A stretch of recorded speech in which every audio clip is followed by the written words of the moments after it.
ఇక్కడ ఏంటంటే కూల్చివేతలు ఎందుకు జరుగుతాయని మనం ఆలోచిద్దాం. కూల్చివేతలు అంటే అదంతా ఇప్పుడుది కాదు, 20 ఏళ్ళు 30 ఏళ్ళ నుంచి రికార్డెడ్గా ఉంది. దాని మీద ఎవరు యాక్షన్ తీసుకోలేదు.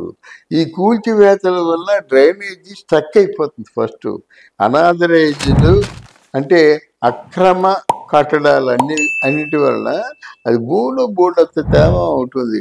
10 అంతస్తులు భవనం ఎంతసేపు ఉంటుంది? అది బాగా భారీ వర్షం వస్తే అప్పుడు 10 అంతస్తులు కూలిపోతాయి కదా. అది ఒకటి. రెండు, వాటర్ ఉండవలసిన చోట ఇల్లు ఉన్నట్టయితే ఈ వాటర్ ఎక్కడికి వెళ్ళాలి? దాని ప్లేస్ దానికి కావాలి కదా. అసలు దీన్ని నైజాం అంటారు. నైజాంలో చాలా 300 పైచిలకు చెరువులు హైదరాబాద్లోనే ఉన్నాయి. అటువంటిది ఈరోజు ఎన్ని చెరువులు మిగిలి ఉన్నాయి? ఎందుకు మిగిలి ఉన్నాయి? ఆ చెరువులు లేకపోతే డ్రైనేజ్ ఏమవుతుంది? అలా వెళ్ళి బేగంపేట వెళ్ళే దానికి అసలు చూడండి, 10 నిమిషాలు పోయిన తర్వాత ఎక్కడ గారులు అక్కడ ఆగిపోతాయి, ఎక్కడ స్కూటర్లు అక్కడ ఆగిపోతాయి, మోటార్లోకి నీళ్ళు వెళ్ళిపోయి.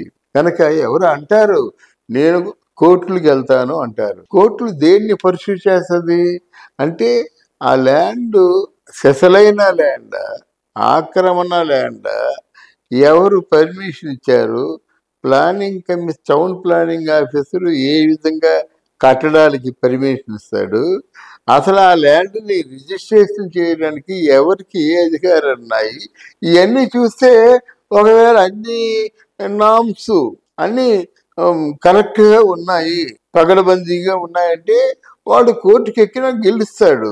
అసలు ఆక్రమ కట్టడాలు అని చెప్పినప్పుడు కోర్టు కాదు, సుప్రీంకోర్టుకి వెళ్ళిన కోర్టులు న్యాయాలే చూస్తాయి, డాక్యుమెంట్లు విట్నెస్లే చూస్తాయి. అంతేగాని మీరు చెప్పింది వినరు, వాళ్ళు చెప్పింది వినరు. గవర్నమెంట్ చెప్పింది వినేస్తే అయిపోతుందా? అవును ఇది. అందువల్ల వీళ్ళు కోర్టుకి వెళ్ళినప్పుడు కూడా డాక్యుమెంటల్ విట్నెస్ లేకపోతే ఆ ల్యాండ్ ఎలాగొచ్చింది, ఎవరి దగ్గర కొన్నారు, ఎవరు ప్లానింగ్ కమిషనరు ప్లానింగ్ ఏం చేశాడు, ఎలా కట్టుకున్నాడు, ఎంత రిజిస్ట్రేషన్కి ఇచ్చారు, ఇవన్నీ చూస్తారు. ఇవన్నీ అంటే అయ్యో దాన్ని మాస్క్ వేసుకున్నాయా లేకపోతే సజీవంగా అంటే నిజాయితీగా ఉన్నవని ఆలోచిస్తారు. ఆలోచించి వాళ్ళు డెఫినెట్గా దాని ప్రకారం వాళ్ళకి ఉత్తర్వు ఇస్తారన్నమాట. అంతేగాని వీరు ఏది అనుకుంటే ఆగిపోద్దు, లేదు అనుకోకపోతే ఆగిపోద్దు అన్నమాట. తప్పకుండా దీనికి ఆధారికంగా లేకపోతే కొట్టేస్తారు. ఎప్పటికి ఆల్మోస్ట్ ఒక 50% ఆ బిల్డింగ్స్ కొట్టేశారన్నమాట. ఇదే రేపొద్దున ఆంధ్రలో కూడా అమలు చేయడం కోసం తగినటువంటి అనుభవం కోసం పవన్ కళ్యాణ్ వచ్చేదనుకుంటున్నాను. బట్ ఎవరైనా అక్రమంగా కట్టినట్టయితే వాళ్ళు తప్పకుండా మూల్యం చెల్లించుకోవాలి. చెరువుల మీద అక్రమంగా నిర్మాణాలు చేసిన వాటన్నిటిని పడగొడుతున్నారు. ఇది జాతీయ సంపద అండి, ఒక్కరిదే కాదు. తెలంగాణ రాష్ట్రం హైడ్రా ఆ జాతీయ సంపద, అది పేదలకే దక్కాలి, అది గృహాలు లేని వాళ్ళకి దక్కాలి.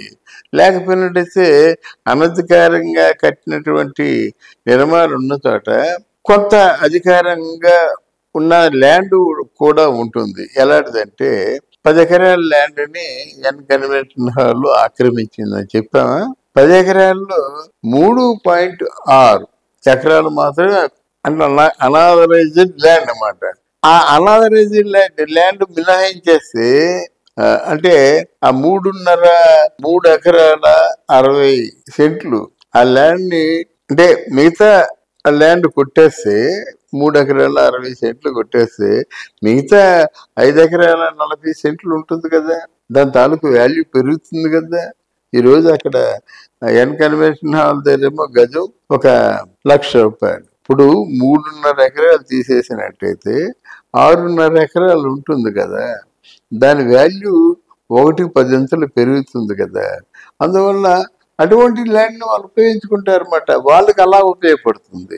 అంటే ఏదైనా అక్రమ ల్యాండ్ అని వీళ్ళు కట్ చేసినప్పుడు కట్ చేసినంత అక్రమ ల్యాండ్ కదా, అక్రమం కాకుండా సక్రమంగా ఉన్న ల్యాండ్ వాళ్ళకి దక్కుతుంది. అది డ్రైనేజీ అంటే మామూలుగా ఉన్నటువంటి ఆ డ్రైనేజీ సదుపాయాలు ఉంటాయండి. మనకు గొట్టాలు ఉంటాయి కదా, అవి పద్ధతిగా వెళ్తాయి. మనకి మధ్యదారుల్లో అంటే టౌన్ మధ్యలో మాత్రం స్టోరేజ్ అయిపోద్దు వాటర్ పడినటువంటి 2 గంటల వరకు ఆ వాటర్ నిల ఉంటుంది. నిల ఎందుకు ఉంటుందంటే ఆ డ్రైనేజీ తాలూకు ప్లాన్ సక్రమంగా లేక నిల ఉంటుంది.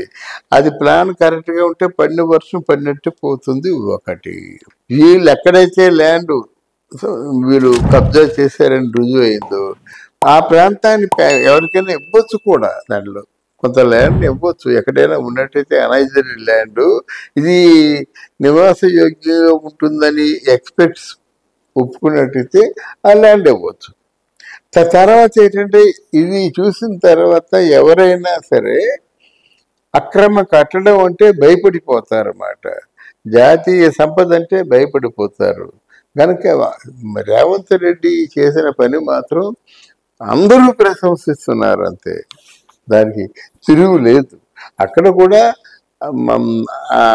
అనాథరైజ్డ్ అక్రమాల్ని తప్పకుండా వాళ్ళు కంట్రోల్ చేస్తారని నమ్ముతున్నా.